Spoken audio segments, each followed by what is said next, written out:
എറണാകുളത്തിനടുത്തുള്ള വരാപ്പുഴ കായലിൻ്റെ സൗന്ദര്യം ഒപ്പിയെടുത്ത ചിത്രമാണ് ത്രിവേണി.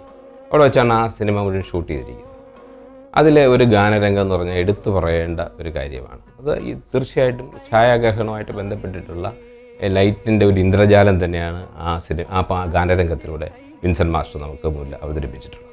കൈതപ്പുഴ കായലിലെ എന്ന പാട്ട് ഒരു ബ്രാഹ്മമുഹൂർത്തത്തിൽ, അപ്പോൾ ഇരുട്ടാണ് ശരിക്കും പറഞ്ഞാൽ. അപ്പോൾ ഈ കഥാനായകനെ ആദ്യമേ കാണിക്കുന്നത് തന്നെ ഒരു വള്ളത്തിനുള്ളിൽ കൊളുത്തി വെച്ചിരിക്കുന്ന ഒരു റാന്തലിൻ്റെ വെളിച്ചത്തിലാണ് മുഖം കാണുന്നത്. അയാൾ പാട്ട് പാടിക്കൊണ്ട് അയാളുടെ ഒരു ഡെസ്റ്റിനേഷനിലോട്ട് ഇങ്ങനെ യാത്ര ചെയ്ത് പോവുകയാണ്. അപ്പം പല്ലവിയിൽ മുഴുവൻ ഇരുട്ടാണ്. അനുപല്ലവി ആകുമ്പോഴത്തേക്കും ഒരു വെളിച്ചത്തിൻ്റെ സാധ്യത, സൂര്യൻ അങ്ങ് ദൂരെ എവിടെയോ ഉദിച്ചു വരുന്നു. അപ്പോൾ അത് വെളിച്ചമൊന്നും ആയിട്ടില്ല, അപ്പോഴും ഒരു ഇരുട്ട് തന്നെയാണ്. അപ്പോൾ അതിൻ്റെ ഒരു സാധ്യതകളിലൂടെ തന്നെ രംഗം ചിത്രീകരിക്കുന്നു. അതിനുശേഷം സൂര്യൻ ഉദിച്ചിട്ട് അതിൻ്റെ രശ്മികൾ ആദ്യമായിട്ട് ഭൂമിയിൽ പതിക്കുന്നത്, ഈ കഥാപാത്രത്തിൻ്റെ മുഖത്ത് പതിക്കുന്നത് കാണിച്ചിരിക്കുന്നത് ഓലക്കീറുകൾക്കിടയിലൂടെ ഒരു രശ്മി ഇങ്ങനെ വരുന്നതായിട്ടാണ്, അതിമനോഹരമായിട്ട്. അപ്പോൾ ഒരു രശ്മി എങ്ങനെ ഭൂമിയിൽ പതിക്കുന്നു എന്നത്, അതുപോലെ ആയിരം രശ്മികൾ പതിച്ചാണല്ലോ സൂര്യൻ ഉദിച്ചു വരുന്നത് നമുക്ക് പ്രകാശം ഉണ്ടാകുന്നത്. അപ്പോൾ അതിൻ്റെ ചെറിയ സൂക്ഷ്മമായിട്ടുള്ള ആ ഒരു രേണുക്കൾ പോലും ഇത്ര കൃത്യതയോടുകൂടി ചിത്രീകരിച്ചിരിക്കുന്ന ഒരു പാട്ട് രംഗം മലയാള സിനിമയിൽ ഉണ്ടായിട്ടില്ല എന്ന് പറഞ്ഞാൽ അതിശയോക്തിയല്ല.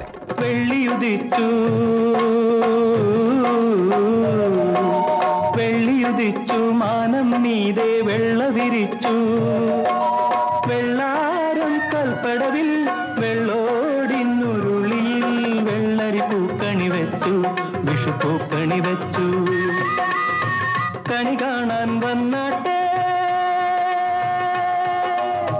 കണി കാണാൻ വന്നാട്ടെ കറുത്ത പെണ്ണേ, കിളുന്നു പെണ്ണേ, പെണ്ണേ പെണ്ണേ പെണ്ണേ.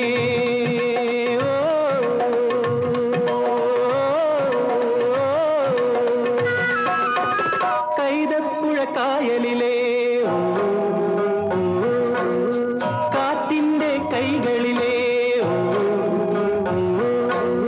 കളിച്ചിരി മാറാത്ത കന്നിയോളമേ, കാണാക്കൂടം നിറയെ കക്കയോ കവിതയോ കറുത്ത പൊന്നോ. കക്ക വരുന്ന കായൽ തടങ്ങൾ വരാപ്പുഴ കായലാണ് ഈ ത്രിവേണിയിൽ ചിത്രീകരിച്ചിരിക്കുന്നത്. അപ്പോൾ ശാരദ എന്ന കഥാപാത്രം അത് അവിടെ ചെന്ന് കക്ക വരുന്ന രംഗമൊക്കെ ഉണ്ട്. അതുപോലെ തന്നെ കഥാനായകനുമായിട്ട് തൻ്റെ പ്രിയതമനുമായിട്ട് സല്ലപിക്കുന്ന രംഗമാണ് പാമരം പളുങ്കുകൊണ്ട് എന്നുള്ള ഗാനരംഗം. ഇത് ചിത്രീകരിക്കുന്ന രംഗം ചിത്രീകരിക്കുന്ന ആദ്യത്തെ ആ വേളയിൽ തന്നെ ഈ കായലിൻ്റെ ഒരു കയത്തിൽ ശാരദ അറിയാതെ പെട്ടുപോകുന്നുണ്ട്. അത് യഥാർത്ഥമായിട്ട് സംഭവിച്ചു പോയതാണ്. ഷൂട്ട് ചെയ്തുകൊണ്ടിരിക്കുകയാണ്. പക്ഷേ ഏറ്റവും പെട്ടെന്ന് തിരിച്ചറിഞ്ഞത് വിൻസെൻ്റ് മാസ്റ്ററാണ്. വിൻസെൻ്റ് മാസ്റ്റർ വെള്ളത്തിൽ ചാടി ശാരദയെ രക്ഷിക്കുകയാണ്. യഥാർത്ഥമായിട്ട് നടന്നൊരു സംഭവമാണ്. കാരണം എന്ന് വെച്ചാൽ ഗാനരംഗം ചിത്രീകരിക്കുമ്പോഴും ഒരു കഥാപാത്രത്തിൻ്റെ സൂക്ഷ്മമായിട്ടുള്ള തലങ്ങൾ അദ്ദേഹം തൻ്റെ സ്വന്തം കണ്ണുകൾ കൊണ്ട് ദർശിച്ചിട്ടാണ് ക്യാമറയിലേക്ക് വന്നെത്തുന്നത്.